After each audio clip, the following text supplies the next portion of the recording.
Hi there, it's Mrs. Drake with the saxophone, and we're going to be doing Book 2, Lesson 6. Book 2, Lesson 6. I hope you've kind of already warmed up, got some scales under your fingers all warmed up. Let's take a look at Lesson 6. Okay, so some new stuff starting right on Song 1. Okay, so F sharp key signature, but notice right here in measure 4, the G is a G sharp. G sharp. Okay, so to remind you how to play G sharp, or maybe this is new for you, your left hand is on G, and then you add your left pinky on that one. Notice that there's 4 different pinky keys, but it's the one that's closest to your other finger. So sometimes to help me find it is you slide it down, keep your pinky right next to your other finger, and it's the one you hit first. So that one is the G sharp key. So it's 3 fingers G, and then you add that key and it turns the G into G sharp. So everybody warm up a G and then a G sharp. Oops. And when mine didn't make a different noise, it means one of the keys sticking. Sorry about that. It should sound a little higher. Do you hear it? Notice that it went up half a step.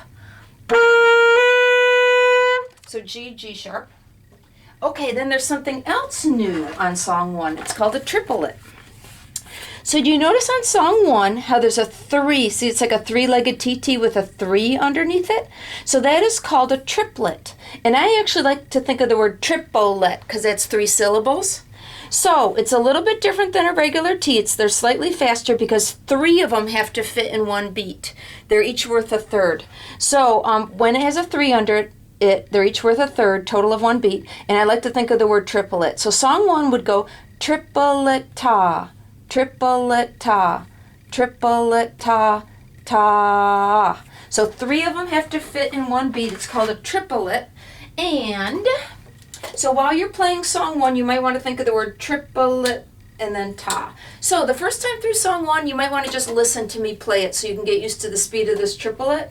And then when you get more comfortable, I want you to play it with me. Remember to use G sharp in measure 4. You have to have your pinky ready, G sharp. And also notice the key signature is F sharp. Okay, everybody, warm up the beginning of Song 1. Okay, Song 1. 1, 2, ready, go.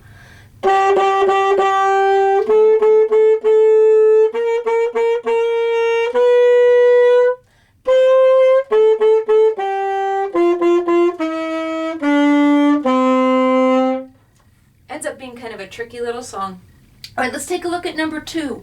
Notice number 2 is actually an A major scale, and it has 3 sharps in the key signature.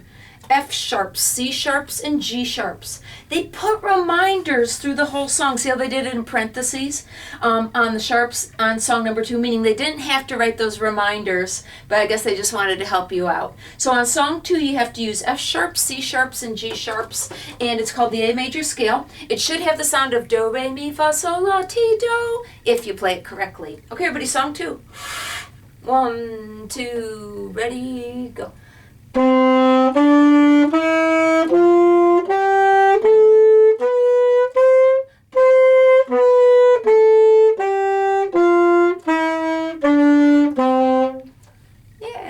okay.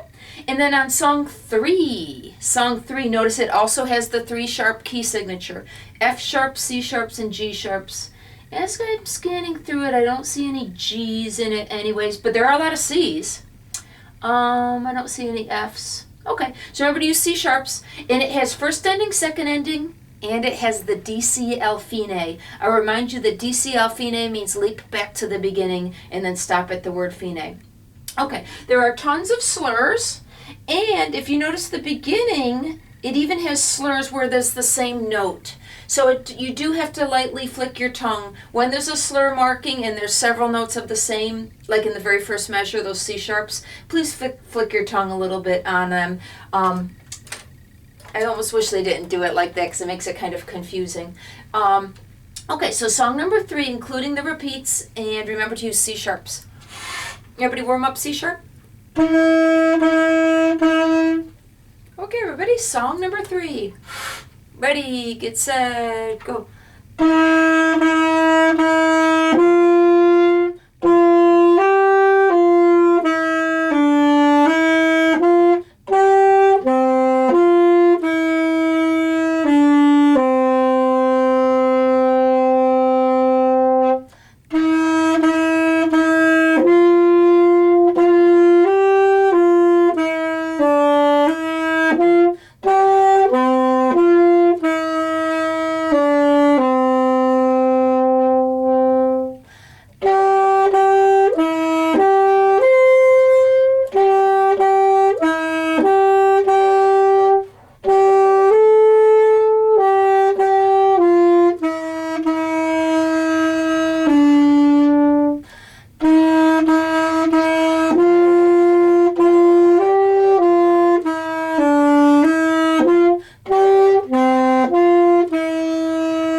famous German composer named Bach.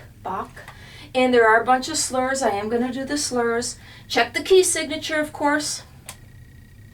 Ta, ticka, ticka, ta, ticka, ticka, hoppergrass, tea, tea. Okay, so song number 4. This one's kind of tricky.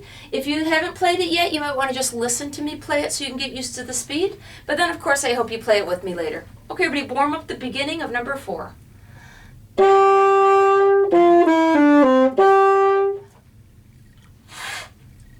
1, 2, ready, go.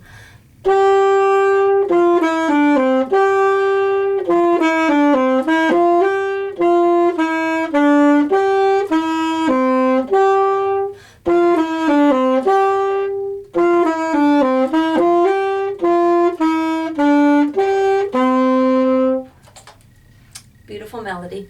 Okay, song 5, no key signature. No key signature. So the F's have to be first finger F's. F natural. Do you trust yourself to remember that? We've been using a lot of F sharps so far. If you need to, write a first finger or write a natural sign, F's. The very first note of song 5, what is it? Low E. Low E is the very first note of song 5. On the second line, they even gave you the words to the song in case you want to try singing it. Okay, song 5. Everybody warm up the beginning.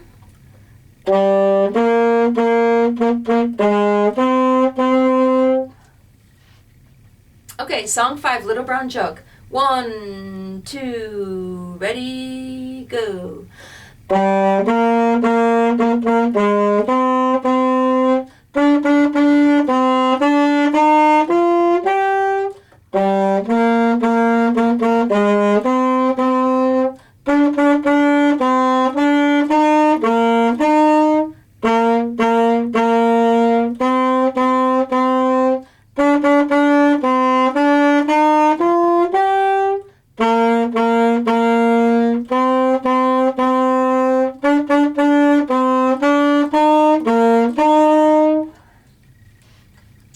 Okay, and then the last one on the page is Let the Party Begin. Notice the key signature, F sharp, C sharp, G sharp. And there's all of those in here. Remember, G sharp, you have to have your pinky ready. There's a high G sharp on measure 8. There's more than that, there's several. So this ends up being kind of a tricky song. There's a lot of slurs, challenging rhythms. And then remember, when you feel like you have this song mastered, there is a recording that goes with this one. And I encourage you to play it along with the recording. Okay, song 6, Let the Party Begin. Everybody warm up at the beginning.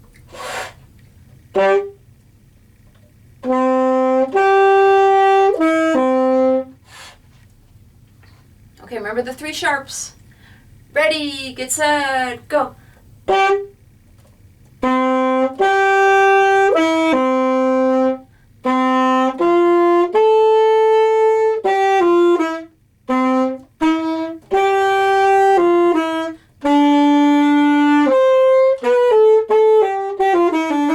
2, 3, 1, 2.